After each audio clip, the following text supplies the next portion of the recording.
welcome back. Sorry, it's been a bit of a delay since the first part and the second part.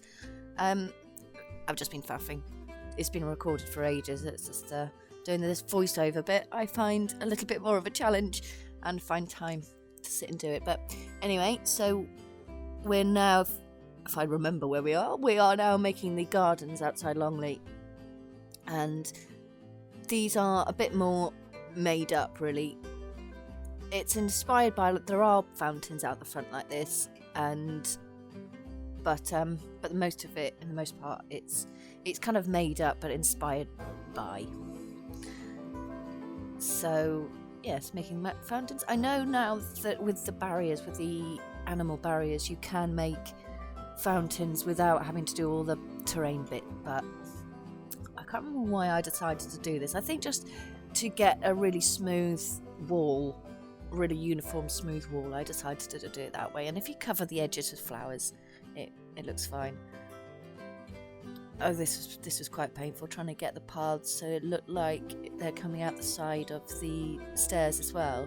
But then I realised they're not functional stairs on the side, so it really doesn't matter if there are actual paths there, because the guests aren't going to walk up there at all. So I thought it's fine just doing this little flooring there. One thing I realised that I never went back and did was put the actual fountains in the fountains. I can't believe I forgot. I meant to go back and do it, but I didn't, and I do find this quite painful watching this, where I see myself not going back, not finishing things off. As I say a lot, I flap about. I move from piece to piece, from building to building, because I get bored, or I see something over there and go, oh, I'll just do that bit, and I never go back. And it really highlights it watching it in these speed builds and all the mistakes I make. Yes, and often I don't see until I'm doing this. Oh gosh, okay, so this is I wanted the path to be wider than it was in the full one. I wanted it to be 8, but if I had just changed it to 8 from where it was, it does it from the middle path, if you see what I mean. So it would be symmetrical each side. I didn't want that, and I wanted it to be on the far.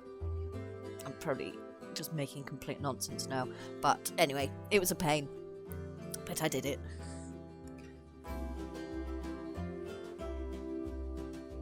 And I think we're, oh no, decide to make it a little bit wider. And then hedges. This really should just be called episode 2, hedges. There's a lot of hedges. And this part took so much longer than I ever thought it would, lining all the paths with hedge. And I didn't want to do the advanced move, as it would have just taken so long. And it's fine doing it this way. I just do the free move, slight rotation, and then grab everything and sink it down a little bit. It's a bit scrappy in places, but it's fine from a distance. And there comes a point where you think neatness versus just the sheer amount of time. I thought this is fine, and I think in a second I should speed this up even more. I think now, actually, I think it's, oh, here we go. Super fast forward.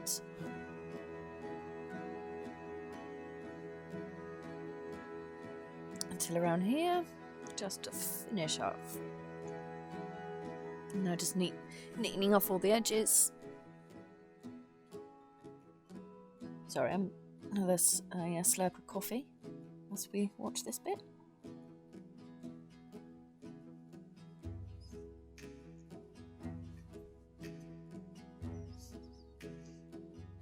And more hedges.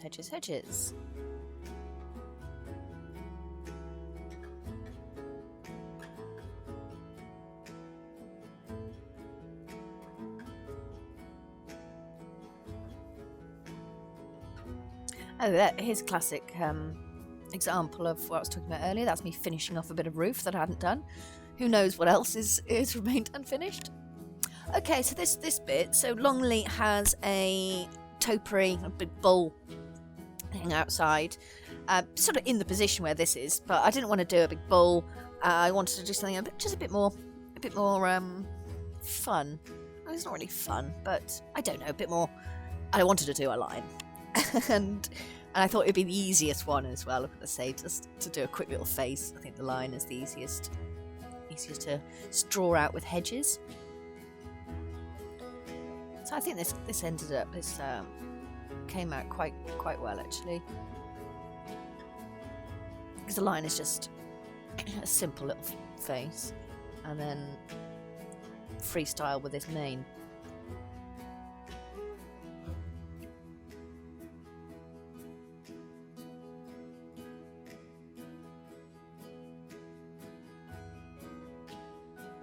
I have a feeling that I do lots more on this side, yeah, and I don't ever go back and do it on the other side. So I suppose we could say it's a line in the wind. The wind's coming from one side in it, so it's blowing his mane lots towards the other side. Yes, let's say that. Oh, these little flowers are brilliant for colouring in.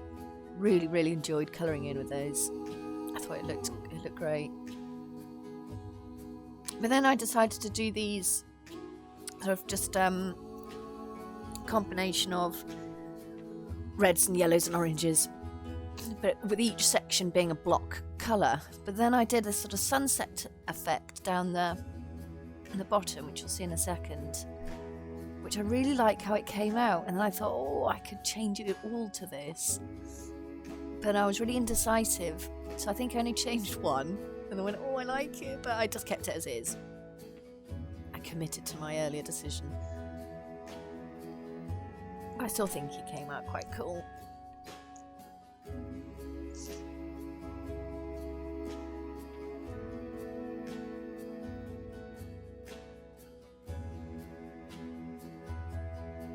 Oh gosh, and there we go, colouring in. And again, yeah, Longleat has got this sort of mazy garden out the back. It's not their main maze, they've got a huge proper hedge maze. But this is it sort of looks a bit like this, and it's got purple flowers around it with a little fountain. And this took just a ridiculous amount of time again. Same with the hedges. So I think I probably speed this up to super fast forward. Look at that gap in that hedge. I better don't go back and sort that out. Yeah, I think this goes into super fast forward, and this time I might not waffle all the way through. So what we've got coming up is just finishing these bits and lots of just hedges neatening off, and then I make a starter train station, which isn't true to life, it doesn't have that, but it does have a little building out the back where the train station is. And I thought, as I'm making a starter park for people, it would be nice to have a train station out the back.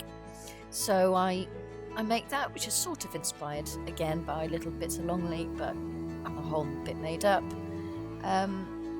But there's nothing else really to waffle along with this time, so I think I'm going to sign out and let the lovely Planet Zoo soundtrack take you to the end of the episode.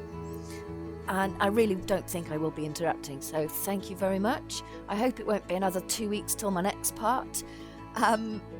But yeah, let me know what you think, and if I should bother doing these voiceover bits, because this is the thing which takes the time. I get the videos done quite quickly and edited quite fast. It's the getting around to do this bit. So let me know if I should just not bother and just keep it with music, and then I'll get videos out a lot more frequent, or if I should carry on this wobbly chat. Thanks very much, and see you at some point for another episode. Bye.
So I think I mentioned in the first part that the whole build is slightly at an angle, which I didn't realise when I built it. And so I thought the best thing to do was just cover it up with trees, and then it would obscure that first vision, and then therefore the curved path would be fine. But I could have put the whole thing around, I put a barrier around the whole thing and then moved it, because it doesn't seem like there is any piece limit. But then I would have to do all the paths again, and I thought, no, this would be fine. Obscure the vision with trees.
Me again.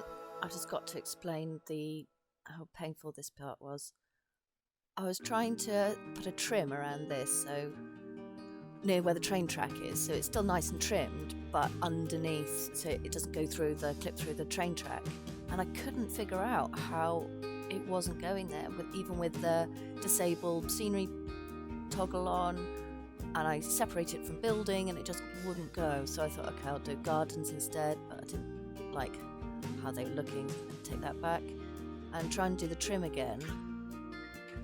But I had no idea that I had the global vertical snap on, which locks the increment at 1 meter, and I had no idea I had it on. I just couldn't figure it out. So as with the beginning, I thought cover it up with trees and bushes.